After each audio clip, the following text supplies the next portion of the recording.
Daily. Taste the Daily. Mythri movie makers தயாரிப்பில் AGS entertainment வெளியிடும் அல்லு அர்ஜுனின் புஷ்பா 2 வெற்றி நடை போடுகிறது.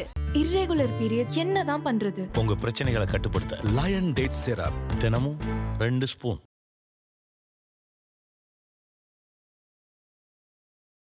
ஐபிசி தமிழ் நேயர்களுக்கு வணக்கம். இன்றைய நேர்காணலில் நம்மோடு இணைந்திருப்பவர் நாம் தமிழர் கட்சியை சேர்ந்த வழக்கறிஞர் ஸ்ரீதர் அவர்கள். வணக்கம் சார். வணக்கம். கடந்த 2 நாளைக்கு முன்னாடி எஸ்பி வருண்குமார் பேசின விஷயந்தான் மிகப்பெரிய பேசுபொருளாக மாறிச்சு. அது தமிழ்நாட்டில் பேசலை, வட மாநிலத்தில், அதுவும் ஒரு ஐபிஎஸ் ஐஏஎஸ் அதிகாரிகள் அந்த நிகழ்ச்சியில் பங்கேற்ற அவர் முக்கிய விஷயம் குறித்து பேசினார். நாம் தமிழர் கட்சி இப்படிலாம் இருக்குது அப்படின்னு சொல்லி கோடிட்டு காட்டுறார். தனிநபர் தாக்குதலை இந்த கட்சி அவ்வளோ கடுமையாக பண்ணுது, அது எனக்குமே பண்ணியிருக்கு அப்படின்னு சொல்லி ஒரு வீடியோ வால் போட்டே அவர் காட்டுறாரு. இதை எப்படி பார்க்குது நாம் தமிழர் கட்சி? வருண்குமார் அவர்களின் தனிப்பட்ட வன்மம் அல்லது தொழில்முறை முதிர்ச்சியற்ற தன்மை அல்லது இவ்வளவு மோசமானவர்கள், இவ்வளவு அறிவு முதிர்ச்சியற்றவர்கள், பக்குவமற்றவர்கள் அல்லது சட்டத்தை முறையாக கையாள தெரியாதவர்கள் காவல்துறையில் இவ்வளோ பெரிய உயர் பதவிகளில் இருப்பதற்கான வாய்ப்பு ஏற்பட்டு விட்டதோ என்று தான் தோணுது. இல்லை, இப்போது அவர் என்ன பொய்யா எதுவும் சொல்லியா? அவர் பொய்யா இல்லைங்க. தனிநபர் தாக்குதல் அவர் மீது நம்ம பண்ணமா இல்லையா? அவங்க குடும்பத்தை பற்றி உங்கள் கட்சி சேர்ந்தவங்க சமூக வலைதளங்களை போட்டாங்களா இல்லையா? எதுவுமே பொய் கிடையாது, எல்லாமே உண்மைதானே. தனிநபர் தாக்குதல் நம்ம பண்ணலை. ஒரு எஸ்பி வருண்குமார் மேலே தான் நம்ம தாக்குதல் பண்ணோம். எஸ்பி மேலே பண்ணுமே தவிர, அந்த எஸ்பியோட பேர் வருண்குமாரை தவிர, வருண்குமார் என்ற தனிநபர் ஒரு தனிப்பட்ட நிகழ்ச்சி ஒன்றில் இப்படி நடந்துக்கிட்டாரு அப்படின்னு நம்ம பேசுகிறோம். அப்போ நபர் தாக்குதல். வருண்குமாரும் தனிநபராக இருந்த பொழுது அண்ணன் சீமானே அல்லது கட்சி தம்பிகளையோ தனிநபராக இருந்த பொழுது பேசலை. அவர் பேசுறது கட்சின்றது பேசுகிறார். இப்போ கட்சியில் இருக்கிற ஒரு உறுப்பினரை, ஒரு செயலாளரை, ஒரு மாவட்ட செயலாளரை, ஒரு மண்டல செயலாளரை பேசுனா தனிநபர் தாக்குதல், அது கட்சி சார்ந்த தாக்குதல். இப்போ அந்த செயல்பாடோடு ஒரு ஐபிஎஸ் அதிகாரி செயல்படும்போது அவரை பற்றி மறுமொழி சொல்லுவது அது எப்படி தனிநபர் தாக்குதல் ஆகும் நான் கேட்கிறேன். அது தனிநபர் தாக்குதல். அவர் எதை விதைத்தாரோ அதை அவர் அறுவடை செய்தார். இல்லை, அவர் காவல்துறை அதிகாரியா இருக்காரு. ஒரு புகார் சாட்டை துருவன் மீது சுமத்தப்படுது, அதுக்கு அவர் நடவடிக்கை எடுக்கிறாரு. எல்லாமே சட்ட ரீதியா இருக்கேன். அதுக்கு ஏன் எஸ்பி வருண்குமார் மீது நம்ம இவ்வளோ ஒரு கடுமையான ஒரு விமர்சனத்தை வைக்கணும்? சாட்டை துரைமுருகன் ஒரு தவறு செய்தார் அப்படின்னா அவரை கைது பண்றதுல எந்த சிக்கலும் இல்லை. அவரை நீங்க இன்னும் அந்த நீங்க நேர்வில் கூட அடிப்படை கேள்வியை அவரை அந்த சரகத்துக்குள்ள கைது செய்ய வேண்டிய தேவை இருக்கிறதான்ற கேள்வி வரும்போது அதுவே உள்நோக்கமுடைய புகாராக தான் இருக்காது. சட்டத்தில் வழி இருக்குது அப்படின்றதை தாண்டி உண்மையிலேயே அது வாலண்டரியாக தன்முனைப்பாக யாரோ ஒரு காவல்துறை அதிகாரியாலேயோ அல்லது ஒரு நபராலேயோ கொடுக்கப்பட்டதானே இல்லை, அவரோட அறிவுறுத்தலின் பேரில் தான் கொடுக்கப்படுது. ஏன் அவருக்கு அப்படி ஒரு வன்மம் சாட்டை திரும்பணும் இல்லை நாம் தமிழர் நோக்கி அவருக்கு ஏன் வருதுன்றது தானே கேள்வி. அப்படி எப்படி ஒரு ஐபிஎஸ் அதிகாரிக்கு வர முடியும்? அந்த அடிப்படை கேள்வியிலேருந்து தான் இந்த சிக்கல் தொடங்குது. பிரச்சனை அங்கேருந்து தான் தொடங்குது. சாட்டை துருவன்லேருந்து தான் அந்த எஸ்பி வருண்குமாருக்கும் நம்மளுக்குமான அந்த சிக்கலுங்கிறது பிரச்சனைங்கிறது உருவாகுது. இப்போ எல்லாமே சட்ட ரீதியா ஒரு விஷயம் நடக்கும்போது நம்மளும் சட்ட ரீதியா நம்மளுக்கும் கோர்ட் இருக்கு, நம்மளுக்கும் நம்ம நிறைய பேரை தெரியும், நம்ம அப்படி பார்க்கலாமே. உங்களுக்கு ரொம்ப புரியாம நான் சொல்றேன் பாருங்க. இப்போ ஒரு காவலர் வர்றாரு, காவலரை நீனா பெரிய இவனாடா அப்படின்னு ஒருத்தர் கேட்குறாருன்னு வச்சுங்களேன். காவலர் மறுபடியும் நீனா பெரிய இவனாடான்னு கேட்கறது சரியா இருக்குமா? மரியாதை குறைவாக பேசிட்டான்னு அவர் மேலே வழக்கு பதிவு செய்து அவர் கைது செய்வது சரியா இருக்குமா? சட்டத்தின்படி இப்போ நீங்களும் நானும் பேசிக்கிறோம், நான் பேசுகிறேன், நீங்கள் பேசுகிறது என்ன, நம்ம 2 பேர் கையிலையும் சட்டம் கிடையாது. ஆனால் ஒரு காவல்துறை அதிகாரி அவர் தான் சட்டத்தை கையாடுறாரு, சட்டம் ஒழுங்கு அவர் கையில் வச்சுருக்காரு. ஒருவேளை அப்படி பேசியிருந்தா சட்டப்படியாக நடவடிக்கை எடுக்கணுமா? இல்லை அவர் இப்படி இப்போ நான் உங்களுக்கு நீனா பெரிய வேண்டான்னு நான் சாதாரண வார்த்தை சொல்கிறேன்னு வச்சுங்களேன். இப்போ நம்ம இங்கே புழக்கத்தில் நம்ம காதால் கேட்க முடியாத வார்த்தைகள் அதெல்லாம் சொல்லி ஒரு கலெக்டரை திட்டுறாருன்னு வச்சுப்போமே, ஒரு சீஃப் மினிஸ்டர் திட்டுறாருன்னு வச்சுப்போம், ஒரு எஸ்பியை திட்டுறாருன்னு வச்சுப்போம். அதே மாதிரி எஸ்பியும் கலெக்டரும் வரிசையில் நின்று இதே மாதிரி பதிலுக்கு திட்டுவாங்களா? இல்லை புகார் கொடுத்து நடவடிக்கை எடுப்பாங்களா? ஒரு கற்பழிப்பு வழக்கு நடக்குது, அது சம்மந்தமாக போய் புகார் கொடுத்தா பதிலுக்கு நீ மறு கற்பழிப்பு பண்ணுன்னு சொல்லுவாங்களா? அல்லது சட்டப்படியாக நடவடிக்கை எடுப்போம். அப்போது யார் எப்படி பண்ணாலும், ஒரு தனிநபர் எப்படி செய்தாலும், இல்லை ஒரு கட்சி எப்படி செய்தாலும், அல்லது ஒரு தலைவர் எப்படி செய்தாலும் ஒரு காவல்துறை அப்படி செயல்பட முடியாதுன்ற அந்த அடிப்படை இருக்குல்ல, அந்த அடிப்படையை எப்படி வருண்குமார் ஒரு கான்ஸ்டபிள் மறக்கிறார் என்னால் புரிஞ்சுக்க முடியும். ஒரு எஸ்ஐ மறக்கிறேன்னா ஒரு இன்ஸ்பெக்டர் அது மறந்தாலே அதை நம்ம ஏற்க முடியாது. இப்போ நீ இப்படி சொல்கிறேன் பாருங்க, நான் ஒரு தப்பான ஸ்டேட்மெண்ட் கொடுக்குறேன், இல்லை நாம் தமிழர் கட்சி ஒரு தப்பான ஸ்டேட்மெண்ட் கொடுக்குது, நான் கொடுக்குற ஸ்டேட்மெண்ட் தவறானது அல்லது அறம் மீறியது அல்லது மரியாதை குறைவானது அப்படின்னா நான் திருப்பவும் எங்கே போய் நிற்கிறேன்னா மக்கள்கிட்ட போய் நிற்கிறேன். நான் போய் எனக்கு ஓட்டு போடுங்கன்னு கேட்கும்போது நீ அன்னைக்கு அப்படி பேசுனது தானே, அந்த பேச்சில் முறையிலேயே உனக்கு ஓட்டு போட மாட்டேன் அப்படின்னு மறுக்கிற உரிமை, தண்டிக்கிற உரிமை மக்கள்கிட்ட எப்பயுமே இருக்கு. இல்ல, நீங்க அதனால அரசியலுக்கு எடுத்துட்டு இல்ல, போறீங்க. இல்ல, நான் என்ன கேக்குறேன், இப்போ அரசியல் ஆல்ரெடி பல்வேறு இருங்க. மேடைகள்ல அந்த பாடல் பாடப்பட்டிருக்கு. இல்ல, இருந்தாலும் புகாரா வருது. அந்த புகாருக்கு அவர் நடவடிக்கை எடுக்கணும்னு நினைக்கிறாரு, நடவடிக்கை எடுக்கிறாரு, அவ்வளவுதானே. இப்போ புகாருக்கு ஒரு நடவடிக்கை எடுக்க முடியாது. அது ஒரு அப்படி ஒரு அவதூறே கிடையாதுன்னு நான் சொல்றேன். இல்ல அதான் நீங்க சரி. அவதூறு கிடையாது நான் நீங்க சொல்றீங்க. அதனால அவரும் வெளியே வந்துட்டாரு. நான் அதனால அவர் வெளியே நான் வந்துட்டாரு. எப்படி சொல்றேன் பாருங்க. பிரச்சனை முடிஞ்சது இல்ல. அப்புறம் திரும்பியா தொடர்ந்துட்டே இருக்கு. நாங்க எங்க தொடர்றோம், இப்பவும் கூட அவர் தானே தொடர்றாரு. இந்த சமீபத்திய நிகழ்வுல கூட உங்களுக்கு எவ்வளோ தூரம் ஒரு காழ்ப்புணர்ச்சி இருந்தா, ஒரு 90க்கும் மேற்பட்ட ஐபிஎஸ் அதிகாரிகள் இருக்கிற இடத்துல நாம் தமிழர் கட்சி தமிழ் சாவனிஸ்ட் கட்சின்னு பேசுறாருன்னா நேர்மறையில் பேசினாரா எதிர்மறையில் பேசினாரா? அவர் நேர்மறையிலேயே தமிழ் தீவிரவாதம் பேசுகிற கட்சி நேர்மறையில் பேசியிருந்தாருன்னா அதை நான் ஒத்துப்பேன். அப்போ இந்த கட்சியை கெடுக்கணுன்ற நோக்கத்தோட, இதை தடை செய்யணுன்ற நோக்கத்தோடு, அல்லது இந்த கட்சியிலே பற்றிய மதிப்பு பொது வெளியில் குறையணும். அது குறையணும்னா இவர் தமிழுக்கு நேசமாக இருக்கிறாங்க, தமிழுக்கு வெறியாக இருக்கிறாங்கிறது குறையாது. ஆனால் இது தீவிரவாத இயக்கத்தோட தொடர்புடையது போலவும், அல்லது ஒரு அந்த இந்திய வரைமுறை சட்டங்களுக்கு உள்ள அடங்காமல், அரசியல் சட்டங்களுக்கு அடங்காமல் அதிலிருந்து வெளியே செயல்படுற கட்சி மாதிரி ஒரு தோற்றத்தை நீங்கள் உண்டு பண்ணுறீங்கன்னா பார்ப்பவர்களுக்கு என்ன கருத்து வரும்? நான் இல்ல, நம்ம அது இல்ல நம்ம அது இல்ல அப்படிங்கிறது நம்ம எல்லாத்துக்குமே தெரியும். மக்கள் எல்லாருமே இல்ல அதான் கேக்குறேன். இல்ல அவர் சொன்னது ஒருவேளை இப்ப நீங்க சொல்றீங்கல்ல பொய்யா இருந்ததுன்னா மக்களுமே அதை பார்ப்பாங்க.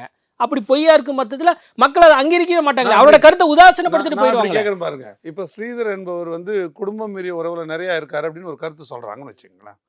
நான் குடும்பம் மீறிய உறவுல இல்ல அப்படின்றத நான் தெரிஞ்சதுனால, இல்லைங்க நான் குடும்பம் மீறிய உறவுல யார் வேணா எது வேணா பேசி போங்கன்னு சொல்லுவானா, நான் மறுமொழி சொல்லுவேன். இதுதானே புரியல. அரசியல் கட்சிகளுக்கு இந்த மாதிரி விமர்சனங்கள் வருது நிறைய பார்த்துருக்கோம். ஒரு அரசியல் கட்சி அதெல்லாம் நான் சொன்னேன். எண்ட் ஆஃப் தி டே நான் மக்களை போய் பார்ப்பேன்.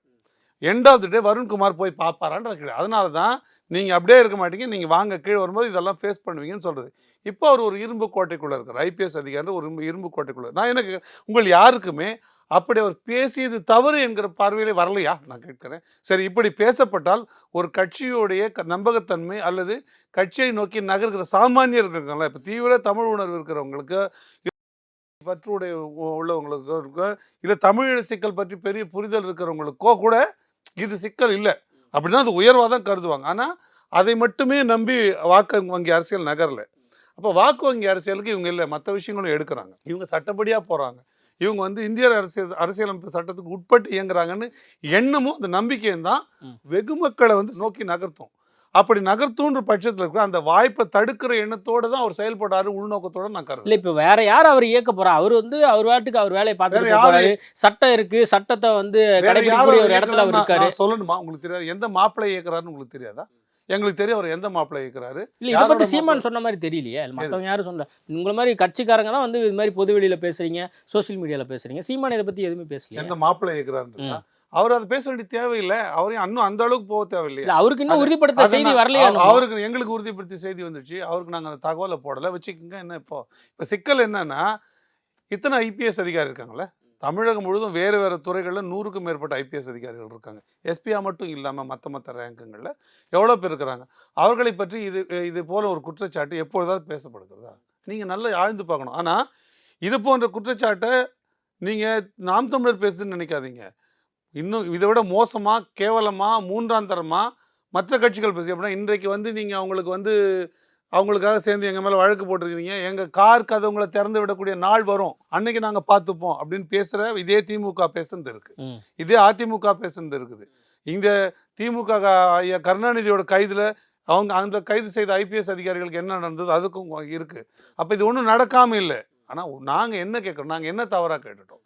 நீங்கள் தனி மனித தாக்குதல் பண்ணாதீங்க. இது ஐபிஎஸ் ஆஃபீஸருடைய அறம் இல்லை, தொழில்முறை அணுகுமுறை இல்லை, நீங்கள் அப்படி பண்ணாதீங்கன்னு. இல்லை, இப்போ நான் என்ன கேட்குறேன், தனி மனித தாக்குதல் பண்ணுறது எஸ்பி வருண்குமாரா இல்லை நாம் தமிழர் கட்சியை சேர்ந்திருக்கக்கூடிய தம்பிகளா அல்லது சீமானா? எஸ்பி வருண்குமார் தான்ற நான் அவருடைய இல்லை, சீமான் அவர்கள் அண்மையில் ஒரு பேட்டியில கூட அவர் தான் கொஞ்சம் வரம்பு மீறி பேசுறாரோ அப்படிங்கிற விஷயத்தை கூட நம்ம பார்க்குறோம். பேசுனதே வரம்பு மீறி செயல் தாங்க. வருண்குமார் பேசியிருக்காருல்ல. இல்லை, பொது வெளியில நாகரிகமா பேசுறது யார் அப்படிங்கிறது அதுதானே பொதுமக்கள் பார்வையில நீங்க சொல்லக்கூடிய மக்கள் பார்வையில போய் இதுவே நாகரிகமற்ற பேச்சுன்ற நான். இதுதான் நாகரிகமற்ற பேச்சு. நீங்க என்ன ஆஃப்டர் ஆல் ஐபிஎஸ் ஆஃபீஸர்னு சொல்றீங்க, அந்த பொருளை சொல்றீங்களா? ஆஃப்டர் ஆல் ஐபிஎஸ் ஆஃபீஸ் சொல்றீங்க. ஆஃப்டர் ஆல்னா எல்லாவற்றையும் தாண்டி, ஆஃப்டர் ஆல் எல்லாவற்றையும் தாண்டி அவர் ஒரு சாதாரண ஐபிஎஸ் அதிகாரி தான், அது தவறான சொல்லலாம். அவ்வளோதான், அதில் தாண்டி அதில் வேற ஒன்றும் இருக்குது இல்லை. இப்போது எஸ்பி வருண்குமாருக்கு நாம் தமிழர் கட்சியை குறைத்து மதிப்பிடணும் அப்படின்னு சொல்லி நீங்கள் சொல்கிற மாதிரி யாரோ ஒரு நபர் வந்து அப்படி சொல்லியிருக்காருன்னா, அப்படி வந்து நாம் தமிழர் கட்சி வந்து வாக்கு சதவீதத்திலையோ மக்கள் மனதில் வந்து நம்பகத்தன்மையற்ற ஒரு சூழல் தான் வந்து நாம் தமிழர் கட்சி இருக்கா அப்படிங்கிறது அப்போது வெளியே தெரியும். அப்படி தொடர்ந்து கருத்து உருவாக்கங்கள், அப்படி ஒரு சூழ்நிலை உருவாக்க வாய்ப்பு இருக்குதுன்னா அந்த வாய்ப்பை நான் ஏன் விட்டு வைக்கணும்னு நான் கேட்குறேன். அது ஒரு கட்சிக்காரனா என்னோட கடமை இல்லையா? நான் கேட்குறேன், உங்களுக்கு அந்த உரிமையை யார் கொடுத்தது? சரிப்பா, நீங்கள் சொல்கிறபடி வரேன், அவருக்கு அப்படி தனிப்பட்ட கருத்து இல்லை அப்படின்னா, திராவிடம் தான் உலகத்திலேயே மிகச்சிறந்த கருத்துன்னு பேசுகிற திமுகவை அவர் திராவிட சாவனிஸ்ட் என்று பேசுவார்களா? இந்த நிலத்தில் இந்துக்கள் மட்டும்தான் வாழணும், பெரும்பான்மை இந்துக்களோட உரிமைகள் தான் இருக்கணும், மற்றவங்க தான் இருக்கவே கூடாதுன்னு போடுற பாஜகவை இந்துத்துவ சாவனிஸ்ட் என்று பேசுவாரா? போலீஸ் மட்டும்தான் பெரிய ஃபோர்ஸ்ன்னு நினைக்கிற அவர் குடும்பத்தை சார்ந்தவங்களை, காவல்துறை சார்ந்தவங்களை போலீஸ் சாவனிஸ்ட் என்று அவர் சொல்லிக்கொள்வாரா? அப்போ அவர் ஒரு கொள்கை ஏற்றுனது அது சரியானது, நாம் தமிழர் ஒரு கொள்கை ஏற்று நடந்தா அது சரியில்லைன்னு அவர் யார் முடிவு பண்ண நான் கேட்குறேன். என்னோட அடிப்படை கேள்வி அதுதான். அவர் யார் இந்த கோட்பாடு தவறுகளை தமிழை நேசிப்பது சாவனிசம் என்று முடிவு பண்ணுவதுக்கு அவர் யாருன்னு கேட்கிறேன். சரி, ஓகே. அதுக்கான என்ன விஷயங்கள் அவர் பேச போறாரு, லீகலாக என்ன பண்ண போறாங்க நம்ம பொறுத்துன்னு பார்ப்போம். உங்கள் தரப்பில் வந்து இப்போ வழக்கறிஞர்கள்லாம் ப்ரெஸ் மீட் பண்ணாங்க, எடுமோனம் கார்த்தி வந்து ப்ரெஸ் மீட் பண்ணார். இப்போ அடுத்த கட்டமாக நீங்கள் இதை எப்படி எடுத்து கொண்டு போகிறீங்க? இதில் 2 பிரிவாக இதை நாங்கள் செய்யணும்னு நினைக்கிறோம். ஒன்று வந்து இந்த நிகழ்வை ஒட்டி வருண்குமார் அவர்கள் மேலே ஒரு நடவடிக்கை, அதாவது யார் எடுக்கணும்னு நீங்கள் விருப்பப்படுறீங்க? ஹோம் மினிஸ்டர் எடுக்கணும், இங்கே ஹோம் மினிஸ்டர் எடுக்கணும், அங்கே யூபிஎஸ்சி சர்வீஸ் கமிஷன் எடுக்கலாம், அங்கே ஹோம் மினிஸ்டர். எதுக்காக நீங்கள் கேட்குறீங்க? நடவடிக்கைனா எதன் அடிப்படையில்? என்ன சொல்றது அந்த ரூல்? என்ன முழுக்க வந்து தனிநபர் தாக்குதல் பண்ணுறாரு, தேவையில்லாமல் நாம் தமிழர் கட்சியை வந்து தேவையில்லாமல் வேற ஒரு விஷயத்தோட ஒப்பிடுறாரு அப்படின்னு நடவடிக்கை எடுக்கணும். அப்படி பண்ணாலே இட் இஸ் கால்டு பொலிட்டிக்கல் இம்பார்ஷியாலிட்டின்னு சொல்லுவாங்க. நீங்கள் ஒரு பார்ஷியாலிட்டின்னு சொல்லுவாங்க. ஒரு ஐபிஎஸ் ஆஃபீஸரு பொலிட்டிக்கலி இம்பார்ஷியலாக இருக்கணும், அப்பொலிட்டிக்கலாக இருக்கணும். அவர் வந்து எந்த சார்ந்து இருக்கக்கூடாது. ஒரு குறிப்பிட்ட கட்சியின் பேரை சொல்லியோ செயல்படவோ ஒரு ஐபிஎஸ் அதிகாரிக்கு உரிமை கிடையாது. உதாரணத்துக்கு நான் உங்களுக்கு சின்ன புரிதல் சொல்ல பாருங்க. இந்துத்துவாவை பேசுகிற நான் பாரதிய ஜனதாவின் கோட்பாடு எனக்கு பிடித்திருக்கிறது அப்படின்னு கூட ஒரு ஐபிஎஸ் அதிகாரி சொல்லக்கூடாது. அப்படி சொல்லும்போது என்ன ஆகும்னா, அப்போ அவர் ஒரு சார்ந்து இருக்கிறாரு, அப்போ இதை போலவே என்டாஸ் பண்ணணும்னு நினைக்கிறவங்க அதை சொல்லலாம், அந்த கருத்தாக்கத்துக்குள்ளே போகலாம். அப்படி அவர் சொல்லுவார், நாளைக்கு 2 கலெக்டர் சொல்லுவார், 2 சப் ரெஜிஸ்ட்ரார் சொல்லுவார், 2 தாசில்தார் சொல்லுவார், 2 வந்து டாக்ஸ் ஆஃபீஸர் சொல்லுவார். அப்போ என்ன இது எப்படி அவங்க எப்படி சார்பற்றவர்களாக எப்படி இயங்க முடியும்? அப்போ அவங்களுக்குள்ள எந்த ஒரு தனிப்பட்ட கருத்து இருந்தாலும் ஒரு ஐபிஎஸ் ஆஃபீஸரோ ஒரு ஐஏஎஸ் ஆஃபீஸரோ நீங்கள் இதை வெளியிடவே கூடாது. எல்லா அரசு ஊழியர்களுக்கும் இது பொருந்தும். உங்களுக்கு உள்ள கருத்து இருக்கும், ஆனால் நீங்கள் அது அரசு சேவையில் இருக்க வரைக்கும் அதை வெளியிடணும். இது ரொம்ப அடிப்படை புரிதல். அப்படி பண்ணுறது வந்து அந்த நடத்தை விதிகள் இருக்குல்ல, இந்திய குடிமைப் பணிகள் நடத்தை விதிகள் இருக்குல்ல, அந்த விதிக்கு முரணாக அவங்க என்ன சொல்கிறாங்கன்னா, நீங்கள் வந்து ஒரு பொலிட்டிக்கல் பார்ட்டி சார்ந்து இருக்கக்கூடாது, அரசை விமர்சிக்கக்கூடாது, மீடியாவை நீங்கள் சந்திக்கக்கூடாது. நீங்கள் மீடியாவில் போய் இஷ்டத்துக்கெல்லாம் வந்து ஒரு எஸ்பிலாம் பேட்டி கொடுத்துட முடியாது. ப்ரெஸ்ஸில் பேட்டி கொடுக்கணும்னா மேலதிகாரி அவர்கிட்ட அனுமதி வாங்கியிருக்கணும். ப்ரெஸ்ஸோட கனெக்ஷனே இருக்கக்கூடாது. இவர் ஒரு வாட்ஸ்அப் குரூப் வச்சுருக்காரு. வாட்ஸ்அப் குரூப்பில் வந்து ரொம்ப தரக்குறைவான விமர்சனங்களை எழுதுறாரு. நீங்கள் ஒரு அதிகாரியாக அப்படி தரக்குறைவான விமர்சனங்களை எழுதுனீங்கன்னா எதிர் விமர்சனங்கள் வரும். உதாரணத்துக்கு இப்போ நாம் தமிழர் கட்சிக்காரர் இப்படி செஞ்சுட்டாரு அப்படின்னு கேட்டிங்கன்னா, திமுக காரர் கூட தான் இப்படி செஞ்சுருக்காரு, நீங்கள் பார்க்கலையா, கண்ணை என்ன முதுகுலியாக வச்சுருந்தீங்கன்னு கேட்பான். இப்போ முதுகுலியாக வச்சுருந்தீங்கன்னு கேட்குறது, ஒரு குடிக்கு ஒரு கருத்தை வெளியிட்டால் அதுக்கு ஒரு பதில் கருத்தை வெளியிடுறதுக்கு ஒரு குடிமகனுக்கு உரிமை உண்டு. என்னையே நீ இப்படி பேசுனியா, அவன் மேலே நடவடிக்கை எடுன்னு சொன்னால் இது எப்படி ஜனநாயகம்? இப்போ காவல்துறைக்கு இருக்கக்கூடிய அதிகாரத்தையும் அதே மாதிரி எஸ்பி வருண்குமாருக்கு இருக்கக்கூடிய அதிகாரத்தையுமே நீங்கள் கேள்வி கேட்குறீங்க. எதுவுமே பண்ணக்கூடாதுங்க, நாம் தமிழர் கட்சி வந்து யாரும் எதுவும் சொல்லிடக்கூடாதுங்க அப்படின்னு நீங்கள் நினைக்கிறீங்க? நாம் தமிழர் கட்சி இல்லை, அவர் நேர்மை உள்ளவராக இருந்தால் எல்லோரையும் சொல்கிறாரான்னு பாருங்கன்னு நான் சொல்கிறேன். சொல்லக்கூடாதுன்னு அடிப்படை விதி. எந்த கட்சியை பற்றியும் ஒரு ஐபிஎஸ் அதிகாரியோ ஒரு ஐஏஎஸ் அதிகாரியோ ஒரு அரசு ஊழியரோட சொல்லக்கூடாதுன்ற அடிப்படை விதி. ஆனால் நாங்கள் என்னமோ அவர் எங்களை சொல்கிறதுக்காக இல்லை, நீங்கள் அவ்வளோ ஒரு வீர புலி சூர புலி அப்படின்னா எல்லாரையும் சொல்லட்டும், நம்ம பார்ப்போம். சரி, அதான் இப்போ நீங்கள் அடுத்து என்ன சொல்ல விரும்புறீங்க? 2 விஷயமா நடவடிக்கை எடுக்கிறோம். ஒன்று வந்து இதுவரை அவர் வந்து இந்த மாதிரி விஷயங்களை பேசியது தவறு, கருத்து உள்நோக்கத்தோடு பேசியிருக்காரு. அதுவும் குறிப்பாக நாம் தமிழர் நோக்கி பேசியிருக்காரு. அதையெல்லாம் வந்து அவர் வந்து அப்பொலிட்டிக்கலாக நடக்கலை, அந்த நடத்தை விதிகளுக்கு எதிராக நடந்திருக்காரு. Is indulging in act making him unbecoming the member of the All India Services, அந்த குரூப்லேருந்து அன்பிகமிங் ஆகிறதுக்கான எல்லா வேலையும் செஞ்சுட்டாரு. அதனால் அவர் மேலே நடவடிக்கை எடுன்னு கேட்குறேன். இது ஐஏஎஸ் சார்ந்த நடவடிக்கை. இது இல்லாமல் இன்னொன்று இருக்குது. அவர் வேலை செய்கிற அவர் பொறுப்பில் இருக்கிற திருச்சி சரகத்துக்குள்ளே எங்கள் தம்பிகள் கைது செய்யப்படுறாங்க. அப்படி செய்யப்பட்ட தம்பிகளோட கைபேசிகள் களவாடப்படுகிறது, எடுக்கப்படும். ஏன் களவாடப்படுதுன்னா, ஒரு கைபேசியை எடுத்து அதை நீதிமன்றத்தில் ஒப்படைச்சிங்கன்னா அதுக்கு ஒரு ஃபார்ம் இருக்குது, ஃபார்ம் 95 போட்டு நீங்கள் கோர்ட்டுக்குள்ளே தாக்கல் பண்ணோம். கோர்ட்டில் வச்சுப்போ நான் அதை வந்து மனு போட்டு திருப்பி எடுத்துக்கலாம். என்னோடய பொருள் இந்த நிகழ்வின் போது அதை கைப்பற்றப்பட்டது திருப்பி கொடுங்கன்னு கேட்டுக்கலாம். ஆனால் அப்படி கணக்கே காட்டாமல் அதை குளோனிங் பண்ணி, குளோனிங்னா உங்களுக்கு புரியுங்க, அப்படியே பிரதியை எடுக்கிறது, எல்லா டேட்டாவோடையும் கான்டாக்ட் அதில் உள்ள எல்லாத்தையுமே குளோனிங் பண்ணி அந்த செய்தியை நீங்கள் பொது வெளியில் விற்கிறீங்க, கொடுக்குறீங்க. விற்கிறீங்கன்னா பணத்துக்காக இல்லை, உங்களோட அரசியல் தேவையை நிறைவேற்றிக்கிறதுக்காக இல்லை பழிவாங்குதலுக்காக நீங்கள் செய்கிறீங்கன்னா அது எப்படி சரியாக இருக்கும்? அப்போ இதை ஒரு ப்ரோப் வேணும். இப்போ உதாரணத்துக்கு ஒரு எக்ஸுன்ற இப்போ பாருங்கள், நான் ஒரு பொலிட்டிக்கல் பார்ட்டியை சேர்ந்தவன். எந்த யூடியூபோ அந்த யூடியூபர் பேரை நான் சொல்லலாம், ஆனால் என்னோட வார்த்தையில் பிழை வந்துடக்கூடாது, அதனால் ஒரு யூடியூபர் பாதிக்கப்படக்கூடாது. ஒரு எக்ஸுன்னே நான் சொல்கிறேன். ஆனால் நான் என் புகாரில் நான் சொல்லுவேன் யார் யாருன்னு. ஒரு எக்ஸுன்ற தளத்தில் வெளியாகுது, ஒரு லீக்டு ஆடியோ வெளியாகுது, ஒரு லீக்டு கான்வர்சேஷன் வெளியாகுது, ஒரு லீக்டு வீடியோ வெளியாகுது. அந்த எக்ஸுன்றதுக்கு யார் கொடுத்தா அப்படின்னு ப்ரோவ் பண்ணிங்கன்னா ஏலேருந்து பி, பிலேருந்து சி, சிலேருந்து டி, அது எங்கே போய் நிற்கும் நான் கெஸ் பண்ணுறேன். அப்போ அப்படி ஒரு ப்ரோபை பண்ணுங்கள். எதெல்லாம் லீக்டு வீடியோவோ அதெல்லாம் பண்ணுங்கள். இன்னொன்று, ரைட் டு ப்ரைவசி இருக்குது. என்னுடைய அந்தரங்கத்தை, என்னுடைய தனிப்பட்ட வாழ்க்கை, அது அந்தரங்கன்னா அது மறைக்கக்கூடிய விஷயமா இருக்கணும்னு ஒன்றும் இல்லை. நான் என் ஒய்ஃபை வந்து பேசுனது, கொஞ்சந்து, திட்டினது, இல்லை சாதாரண உரையாடல், அதை நான் பொது வெளியில் வெளியிடாத வரைக்கும் என்னோட பர்சனல், அது என்னோட உடல்நிலை பற்றிய தரவு, என்னோட நோய் சம்பந்தமான தரவு, என்னுடைய நட்பு, என்னுடைய காதல் வாழ்க்கை சம்பந்தமான தரவு, அது வந்து திருமணம் தாண்டி இருந்தாலும் அது தரவு, அதை நானாக வெளியிடாத வரைக்கும் வெளியிட யாருக்கும் உரிமை கிடையாது. அப்போ அதை எப்படி வந்து வெளியிடுது? அதை வெளியிடுற உரிமை யார் கொடுத்தது? இப்போது நாம் தமிழர் கட்சிக்குள்ளே 2 பேர் பேசிக்கிறாங்க, ஒரு ஏன்ற நபரும் பீன்ற நபரும் பேசிக்கிறாங்க, 2 பொறுப்பாளர் பேசிக்கிறாங்க. இல்லை அண்ணன் வந்து ஒரு பொறுப்பாளருக்கு ஒரு தகவலை போடுறாரு, இல்லை கண்டிக்கிறார், திட்டுறாரு. இந்த தகவலை நாம் தமிழர் கட்சி வெளியிடலை, செய்தியை சொன்னவரோ செய்தியை பெற்றவரோ வெளியிடலை. இது ரெண்டும் நடக்காத நிலைமையில் ஒரு செய்தி எப்படி வெளியாகும்? அப்போ நீங்கள் என்ன அதை நிரூபிக்கணும்? யார் இதை நிரூபிக்கணும்னா, யார் மேலே குற்றம் சொல்லணுமோ, இல்லை பாருங்கள் இந்த தரவு இன்னார் அமைச்சிருக்காரு, இன்னார் தான் வெளியிட்டிருக்காருன்னு சொல்லணும். அப்போ இந்த தரவு திட்டமிட்டு திருச்சி சூர்யா போன்றவங்க, இல்லை அவர்கள் விரும்புகிற யார் இவர் செயல் திட்டங்களை நிறைவேற்றி கொடுப்பாங்களோ அந்த யூடியூபர்களுக்கு கொடுக்கப்படுது. அதில் வருண்குமார் அவர்களுக்கு பங்கு இருக்குன்னு நான் சந்தேகிக்கிறேன்.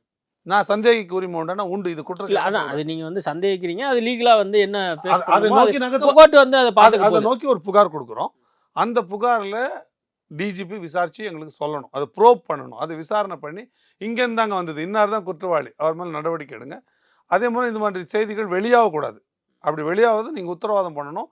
அப்படி வெளியாகிற யூடியூபர்ஸ் மேலே, வெளிப்படுத்துகிற யூடியூபர்ஸ் மேலே நீங்கள் நடவடிக்கை எடுக்கணும், நம்ம கேட்க போகிறோம். அதை அவங்க செய்யலை அப்படின்னா உயர்நீதிமன்றத்தை, உச்சநீதிமன்றத்தை அணுகி அதற்கான டைரக்ஷன்ஸை வாங்க போகிறோம். ஓகே, அது பார்ப்போம் என்ன நடக்க போகுது அப்படிங்கிறத நம்ம பொறுத்திருந்து பார்ப்போம். இப்போ இன்றைக்கி ஒரு பரபரப்பான செய்தி என்னென்னா, ஆதவ் அர்ஜுன் வந்து 6 மாத காலம் வந்து இடைநீக்கம் பண்ணியிருக்கிறாங்க அப்படிங்கிற ஒரு செய்தி. காரணம் என்ன அப்படிங்கிறது நம்ம எல்லாத்துக்குமே தெரியும். அந்த புக் ரிலீஸ் ஃபங்க்ஷனில் அவர் வந்து திமுகவை கடுமையாக வந்து பேசியிருக்காரு. நேரடியாக ஒரு திமுகன்னு சொல்லலையே தவிர கிட்டத்தட்ட வந்து அது அப்படி தான் புரிந்து கொள்ளப்படும் எல்லாராலையும். அதனால தான் வந்து திருமாவளவன் இந்த முடிவு எடுத்திருக்கிறார் அப்படின்னு வந்து சொல்லப்படுது. இப்போ வந்து 6 மாதம் இடைக்கால நீக்கம், மீண்டும் வந்து கட்சியில் சேர்க்கப்படுவாரா அப்படிங்கிற ஒரு கேள்வி இருக்குது. ஒருவேளை தாவேக்கா போக போகிறாரா, இல்லை நாம் தமிழர் கட்சி கூட வரப்போகிறாரா அப்படிங்கிற கேள்வி கூட இருக்குது. இல்லை, அது வந்து அவர்களுடைய உள்கட்சி விவகாரம். அண்ணன் திருமா அவர்களுக்கு அவர் கட்சியை சார்ந்தவரை எந்த ஒரு காரணத்திற்காகவும் நடவடிக்கை எடுக்க, தற்காலிகமாக நீக்க எல்லா உரிமையும் இருக்குது. ஆனால் நான் என்ன அதில் நான் பார்க்குறேன் அப்படின்னா, அது ஆதவ அர்ஜுனோ, விஜயோ, விகடன் குழுமமோ, இது எல்லாமே அம்பேத்கருக்கு மிகப்பெரிய துரோகத்தை செஞ்சுருக்குன்னு நான் பார்க்குறேன். ஏன் இது வந்து ஒரு ஒரு ஒரு அற்புதமான நிகழ்வை ஒரு அவமானகரமான நிகழ்வாக மாற்றிருக்கு. இல்லை, நீங்கள் எப்படி அதை அப்படி குற்றச்சாட்டை வைப்பீங்க? டிசம்பர் 6 அவரோட நினைவு நாள், அம்பேத்கர் அவர்களுடைய நினைவு. அவர் வந்து உலகத்தில் தோன்றிய பெரிய மாமேதைகளில், மனிதர்களில் ஒருத்தர். அந்த நாளை நீங்கள் தேர்ந்தெடுத்து அவருடைய கருத்துக்களை, அவருடைய செயல் திட்டங்களை, அவருடைய எண்ணங்களை பேசணும். அது எவ்வளோ தூரம் அவர் செயல்படுத்தினார் அவர் காலத்திற்கு பிறகு. இப்போ இத்தனை ஆண்டு காலத்தில் அதுலேருந்து நம்ம கிட்டத்தட்ட 70 ஆண்டு காலம் நகர்ந்து வந்துட்டோம், 60 ஆண்டு காலம் நகர்ந்துட்டோம். இந்த 60 ஆண்டு காலத்தில் இந்த அரசியல் வெளியில் அவருடைய கருத்துக்கள் என்ன மாற்றம் உண்டு பண்ணியிருக்கு? தலித்திய அரசியலை நோக்கி அது நகர்த்தியிருக்கா? என்ன முன்னேற்றத்தை கொண்டு இருக்குது? இதனால் இது வந்திருக்கு, இது வரல, இன்னும் போக வேண்டிய தூரம் இருக்குது. இதை தானே பேசணும். மாறா இப்போ நீங்களும் நானும் மற்ற எல்லா யூடியூப் இந்த 2 நாளாக பேசுகிறவங்க என்ன பேசுனாங்க? ஆதவ அர்ஜுன் பேசுனதா சரியா? மொத்தமே அது 14 நிமிட பேச்சு தான். ஆதவர்ஜன் ஒரு 25 நிமிஷம் பேசியிருக்காரு. 25 நிமிஷம் பேசினாரு. விஜய் அவர்கள் 14 நிமிஷம் பேசினார். அதுல 10 நிமிஷம் அம்பேத்கரை பத்தி பேசினார். மற்ற இதர வரவேற்பு அந்த முன்னுரை எல்லாம் கொடுத்தாரு. இந்த 10 நிமிஷம் பேச்சுக்காகவா விஜய் அவர்கள் இவ்வளவு தூரம் அழைக்கப்பட்டார்? இப்போ விகடன் குழுமத்தோட நோக்கம் அரசியல் செய்வதா அல்லது அம்பேத்கர்? இப்ப என்ன உங்களுக்கு பிரச்சனைனா விகடன் குழுமம் வந்து சீமான கூப்பிடல, அதுதான் பிரச்சனை. கடைசியா அப்படிதான் வந்து அவர்கள் அழைத்து ஒரு அம்பேத்கரை பற்றி பேச வேண்டிய எந்த தேவையும் எங்களுக்கு இல்லை. இல்ல இப்ப சீமான் அவர்களே சொன்னாரு, எந்த தேவையும் சீமான் அவர்களே சொன்னாரு, இப்ப அண்மையில பேட்டியில சொன்னாரு என்ன சொன்னாரு? என்னையும் கூப்பிட்டு இருந்திருக்கணும் என்னையும் அப்படின்னு கூப்பிட்டு சொன்னாரு. இருந்தாங்கன்னாரு. என்னையும் கூப்பிட்டாங்க, நான் அதுல போல. அவர்கள் மேடை ஏன் போல? விஜய் வரனால போலையா, இல்ல திருமாவளவன் வருவாருன்னு சொன்னனால போலையா, இல்ல ஆதவர்ஜுன் வெளியிடறனால போலையா, ஏன் போல? எங்களுக்கு போவதற்கும் போகாம இருப்பதற்கும் எங்களுக்கான நேர சூழலையும் தேவையும் இருக்குது. அப்ப விகடன் மேல நீங்க விமர்சனமே வைக்க இது கூடாது. பொது மனுஷன் விமர்சனங்க. நீங்க என்ன விகடனோ அல்லது விஜய் அவர்களோ அல்லது ஆதவர்ஜுனோ விமர்சனத்துக்கு அப்பாற்பட்டவர்களோ இல்லை. இல்ல அப்படி இல்ல, நீங்க நோக்கத்தையே சந்தேகிக்கிறீங்களே.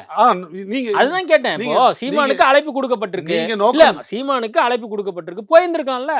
சீமான் தான் எல்லாத்தையுமே வெளிப்படையா பேசக்கூடிய ஆளு. பேசிட்டு இருக்கோம். எப்ப பேசல சொல்லுங்க? எந்த மேடையில இவர்கள்லாம் ஒரு தேர்வு எடுத்து இப்ப அம்பேத்கரை பற்றி எல்லா விஷயங்கள்லயும் விகடன் பேசுதா? இல்ல பேசல. ஆனா நாங்கள் பேசாத மேடையே இல்லையே. நூற்றுக்கணக்கான ஆயிரக்கணக்கான அப்படி ஒரு தேவையில்லை. அப்படி ஒரு தேவையில்லை. விஜய் அவர்களுக்கான மேடையாக ஆக்க நினைக்கிறார்ல.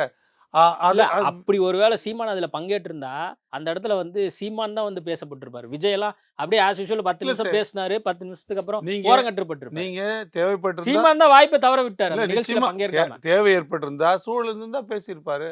நான் அந்த பார்வை தான் பாக்குறேன். இப்ப நான் என்னோட கவலை என்னவா இருக்குன்னா, அதுல ஆதவர்ஜுன் பேசுனது சரியா தவறா, இல்ல அவரை வந்து நீங்க சஸ்பெண்ட் பண்ணணுமா இல்ல டிஸ்மிஸ் பண்ணணுமா, அது வந்து திமுகவுக்கு நெருக்கடி கொடுத்ததா இல்லையா, அதையெல்லாம் வந்து பேச வேண்டிய தேவையே இல்லை என்னை பொறுத்தவரைக்கும். அதெல்லாம் போஸ்ட் பண்ணலாம். நான் என்ன கேட்கறேன், இப்போ அப்படின்னா என்ன வந்து திருமாவளவன் வந்து அவருடைய அறிக்கையில சொல்றாரு அப்படின்னா, எனக்கு வந்து முன்னாடியே அறிவிக்கப்பட்டது விஜய் வருவாருன்னு சொல்லி.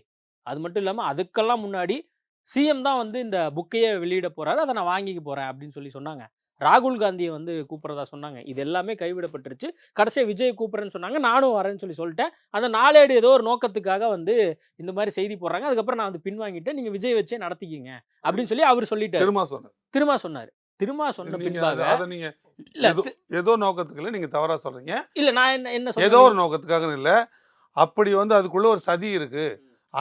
சனாதன சக்தி இதுக்குள்ள இருக்கு அப்படிங்கிறாரு. சனாதன சதி உங்களுக்கு வந்து அம்பேத்கரை பற்றி பேசும்போது ஒரு சனாதன சதி வரும் என்பதே என்னால் ஏற்க முடியாது. யாரையோ திருப்தி பண்ணுவதற்காக அந்த மேடையில திருமா அவர்கள் கலந்து கொள்ளாமல் தவிர்த்திருப்பதே தவறு நான் கருதுறேன். அதுதான் நான் எதுக்காக சொல்ல வந்தேன்னா, திருமாவளவன் இப்படி ஒரு விளக்கம் கொடுக்கிறார். சீமான் அவர்கள் அந்த மாதிரி ஒரு விளக்கம் கொடுக்கல. எங்களை அழைக்க வேண்டிய தேவையில்லை அவங்களுக்கு. அவங்களும் எங்களுக்கு போக வேண்டிய தேவையும் இல்லை. எங்களுக்கு 108 மேடை இருக்குது, 1008 மேடை இருக்குது. நாங்க ஏங்க அதுல போகணும்? அப்ப அதுக்கு என்ன கணக்கு? இப்போ திருமாவளவன் போலேனா அதுக்கு ஒரு அரசியல் கணக்கு இருக்கு, அதுக்கு பின்னாடி ஏதோ ஒரு விஷயம் இருக்கு அப்படின்னு நம்ம புரிஞ்சுக்கிறோம்.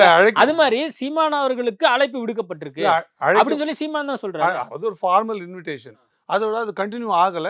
அதை பற்றி தொடர்ச்சியா அது என்ன மாதிரி ரிப்ளை வந்திருக்கோ அதுக்கு அவங்க கூப்பிடாம விட்டுருப்பாங்க. அது நீங்க நானும் கெஸ் பண்ண முடியாது. அது அவங்க தானே சொல்லணும். சீமான் தான் சொன்னாரு, எனக்கு தான் அழைப்பு வந்தது. அதோட நேர்ல போய் கூப்பிட்டாங்களா அல்லது போன்ல சொன்னாங்களா அவர் சொல்லல. எனக்கு தான் அழைப்பு வந்தது. அதோட அது முடிஞ்சு போச்சு. அது நாங்க பர்சீவ் பண்ணல, இல்ல அவங்க பர்சீவ் பண்ணல. அவங்க தொடர்ந்து கொண்டு போகல. இப்போ கேள்வி அது இல்லை. இப்போ அதுதான் பிரச்சனையா? இப்போ சீமான் ஏன் கலந்து கொள்ளல நீங்க பேசப்படும் பொருளா இருந்தா நீங்க கேக்குற கேள்விக்கு நான் பதில் சொல்றேன். இப்ப நீங்க நாம் தமிழர் இருக்கிறனால வழக்கறிஞரா இருக்கிறனால உங்கள்ட்ட கேக்குறேன். இப்ப சீமான் இந்த இடத்துல இருந்தா சீமான் தான் நான் கேக்குறேன். அவர் தான் சொல்றாரு விகடனை வற்புறுத்தி அழைச்சிருந்தா போயிருக்கலாம். யாருக்கு தெரியும்? ஹைப்போதெட்டிக்கல் இல்ல அது. அவங்க தொடர்ந்து இல்ல நீங்க வந்துதாங்க தீரணும்னா விஜயில் யார் இருக்கிற மேடையும் அவரால் பகிர்ந்து கொள்ள முடியும். அங்கே அவரால் ஆளுமை செலுத்த முடியும். நான் என்ன கேட்குறேன்னா, ராஜ்நாத் சிங் வந்து நாணயம் வெளியிடும்போது அந்த கோட்பாடுகளுக்கு எதிராக இருக்கிற திருமாவால் அதே கூட்டத்தில் இருக்க முடியுது. அந்த புரிதல் இருக்குது. அதாவது இதை கூப்பிட்டா கூட அவங்க தேவைக்காக கூப்பிடுறாங்க. அதில் நம்ம சனாதன எதிர்ப்பு இருந்தாலும் இதை நம்ம இப்படி தான் புரிந்து கொள்ளணுன்ற புரிதல் ஐயா அண்ணன் திருமா அவருக்கு இருக்குன்னா, ஒருவேளை அண்ணன் திருமா அவர்கள் அதே மேடையில் கலந்து கொண்டு பேசியிருந்தான்னா இது அம்பேத்கர் சார்ந்தது, இது அடிப்படை அவங்களோட கோட்பாடு, அவர் விசிகாவோட அடிப்படை கோட்பாடு, இதில் நம்ம தவறாக புரிந்துக்கிறதுக்கு ஒன்றும் இல்லை, விஜய் பக்கம் போயிட்டான்னு கருத வேண்டியது இல்லைன்னு ஸ்டாலின் அவர்கள் நம்புவார்னு அண்ணன் சீமானுக்கு திருமாவுக்கு ஏன் தோணாத போச்சு நான் கேட்குறேன். அப்போ அவர் வந்து இல்லை அப்படி நடந்துக்கிட்டா உண்மையிலேயே அது வந்து ஒரு சிக்கலை உண்டு பண்ணும் அப்படின்ற ஒரு பய உணர்வு. இல்லை பய உணர்வு கூட நீங்கள் அது கொஞ்சம் பெரிய வார்த்தையாக கூட இருக்கட்டும், அவர்களுடைய மனசு காயப்படக்கூடாது, இல்லை ஒரு சந்தேக உணர்வு வந்துடக்கூடாது, அல்லது அவர்கள் திருப்திப்படும் விதமாக நடந்துக்கணும்னு அப்படி ஒரு வேளை நடந்துட்டு இருந்தாருனாலவே அது வந்து அம்பேத்கருக்கு அவர் செய்கிற குறை இல்லையா நான் பார்க்குறேன். ஓகே, அதான் நான் பார்க்குறேன். ஓகே. இன்றைய நிகழ்வு நீங்க எப்படி பார்க்குறீங்க? இப்போ கட்சியிலேருந்து அவர் இடைநீக்கம் பண்ணியிருக்காங்க. இது சரியான முடிவுன்னு நீங்க இல்லை நினைக்கிறீங்களா? என்னோட பார்வை நான் வந்து நாம் தமிழர் கட்சியாக கருத்து சொல்லலை. நான் விடுதலை சிறுத்தையோ அவங்க பண்ணது நான் ஒரு இயக்கம் இருக்குது, இயக்கத்தில் நான் ஒரு தொனியில் பேசுகிறேன் அப்படின்னா எனக்கு கீழே இருக்கிறவங்களுக்கு மாற்று கருத்து இருந்தாலும் என் தொனியில் தான் பேசணும். அது ஜனநாயகம் ஆகாது. என் ஜனநாயகம் என்னன்னா ஒரு அமைப்புக்குள்ளே ஒரு முடிவு எடுக்கிறோம்னா அந்த முடிவை எல்லோரும் பேசணும். விருப்பு வெறுப்புகள் இருக்குது, அதை பற்றி கலந்து முடிவு எடுக்கிற வரைக்கும் பேசுவது வேறு. அப்போ இப்படி ஒரு முடிவு எடுத்துகிட்டு இந்த லைனில் தான் போகிறதுன்னு முடிவு பண்ணிட்டாங்க அப்படின்னா, இல்லை கூட்டணியில் தான் போகிறேன்னு திருமாவர்கள் முடிவு பண்ணிட்டாங்கன்னா அதை ஒற்றி பேச வேண்டிய, அதை தொட்டு பேச வேண்டிய தேவை தான் இருக்குது. அப்படி மீறினா அது கட்சி கட்டுப்பாட்டை மீறிய செயல் தான். ஆனால் இன்னொன்றையும் நான் பார்க்குறேன், வலிய போய் தான் இவர் பேசியிருக்கிறாரு ஆதவர்ஜுன். வலியே தான் அந்த ஏன்னா அந்த கருத்துக்காக நாங்கள் வேலை இல்லை. நீங்கள் அம்பேத்கரை பற்றி பேசுவதுக்கு கோடி விஷயங்கள் இருக்குது. அவர் வாழ்க்கையில் ஆரம்ப நாள் தொட்டு அவர் பள்ளிக்கூடத்தில் தண்ணி எடுத்து கொடுக்க ஆள் இல்லாமல் அவர் தண்ணி குடிக்கூட அவர் கோணியை சுருட்டி அக்களில் வச்சுட்டு போய் போட்டு தரையில் உட்காந்து படித்த விஷயத்துலேருந்து பேசுவதற்கான இங்கே 1000 விஷயம் இருக்கிறது. அதையெல்லாம் விட்டு வேறு ஒரு சப்ஜெக்ட் அவர் பேசுகிறாருன்னா அது உள்ளுக்குள்ளே ஏதோ ஒரு சிக்கல் இருக்குது. அது கட்சி முறைப்படி அந்த கருத்து சரியானதா இல்லையா அதுக்குள்ளே நான் போகல. அந்த கருத்துனா மன்னர்கள் வரக்கூடாது, எனக்கும் அதே கருத்து தான். ஆனால் அது கட்சியின் கருத்தாக இல்லாத பொழுது அந்த கட்சிக்குள்ளே இருக்க வரைக்கும் நான் அதை பேசக்கூடாது. அது வரம்பு மீறிய செயல் தான். அந்த விதத்தில் அந்த முடிவு சரியானதுன்னு நான் பார்க்குறேன். ஓகே, இப்போ ஆதவர்ஜுன் வந்து அடுத்து இப்போ 6 மாதம் வந்து இடைநீக்கம் வந்து பண்ணியிருக்காங்க. இப்போ மறுபடியும் அவர் வந்து கட்சியில் சேரணும்னா, கட்சியில் தொடர்ந்து பயணிக்கணும்னா 6 மாதம் கழித்து தான் எதாக இருந்தாலுமே வந்து அவர் பண்ணணும் அப்படிங்கிற ஒரு சூழல். ஒருவேளை அவர் கட்சியில் சேர்ப்பதற்கான ஒரு சூழல் 6 மாதம் கழிச்சு இருக்கா என்னன்னு தெரியல. இப்பயே வந்து என்ன பேசப்படுதுன்னா, அவர் வந்து தமிழக வெற்றி கழகம் போறதுக்கான ஒரு சூழல் இருக்கு அப்படின்னு வந்து சொல்லப்படுது. இன்னொரு விஷயம் என்னன்னா, இப்போ நாம் தமிழர் கட்சியும் வந்து இப்போ இந்த இடத்துல அடுத்த பார்வையா வைக்கப்படும்ல. அப்படி வைக்க வாய்ப்பு இல்லை. அவர் வந்து ஒரு கட்சியில் நான் பல நடவடிக்கைகளை பார்க்குறேன். ஒரு கட்சியோட ரொம்ப நெருக்கமாக தலைமை நிலையங்கள் எப்படிலாம் செயல் திட்டங்கள் வேலைகள் நடக்குதுன்னு புரிந்த அடிப்படையில் நான் சொல்கிறேன். இப்போ இந்த தற்காலிக நீக்கம் இருக்குல்ல, 6 மாத நீக்கம், இந்த 6 மாத நீக்கத்தை 15 நாள் கழித்து அவர் கட்சிக்குள்ளே வந்து மன்னிப்பு கேட்டார், இதை நாங்கள் 15 நாள்லேயே முடிச்சுக்கிறதுக்கும் வாய்ப்பு இருக்குது. அது ஒன்றும் முடியாத ஒன்று. இன்னொன்று, இதுவே வந்து கடுமையான நடவடிக்கையாக இருந்தால் அவர் நீக்கக்கூடப்பட்டிருக்கலாம். அப்போ அதற்குள்ளே ஏதோ ஒரு செய்தி இருக்குது, ஏதோ ஒரு அழுத்தம் இருக்குன்னு தான் நான் பார்க்குறேன். ஒரு தனி மனிதனாக நான் சொல்லணும். ஏன்னா இன்னொரு கட்சியை பற்றி நமக்கு கருத்து சொல்ல வேண்டிய தேவையில்லை, அது முழுக்க உட்கட்சி விவகாரம் தான். ஆனால் ஒரு அணுகுமுறை இருக்குல்ல, ஒரு வழக்கறிஞர் நம்ம பார்க்குறோம், எது நடந்தால் எப்படி இருக்குன்னு ஒரு கணக்கு போடலை. அந்த கணக்குப்படி பார்த்தா காலையில் அண்ணன் திருமாவர்கள் போய் முதலமைச்சரை சந்தித்து வந்ததும், காலதாமதமாக வந்ததும், உடனே வந்து தற்காலிக நீக்கம் அலுவலகம் போய் கூட நீக்கம் செய்யப்பட்டதா எனக்கு தெரியல. இப்போ காலையிலே அந்த சஸ்பென்ஷன் தீர்மானத்தை, இடைக்கால தீர்மானத்தை போட்டுக்கிட்டு தான் முதல்வரை போய் பார்த்தாரா நமக்கு தெரியல. ஆனால் நிதி கொடுக்குறாங்க, வெள்ள நிவாரண நிதி, வெளியே வராரு, அப்படி பேட்டி கொடுக்குறாங்க.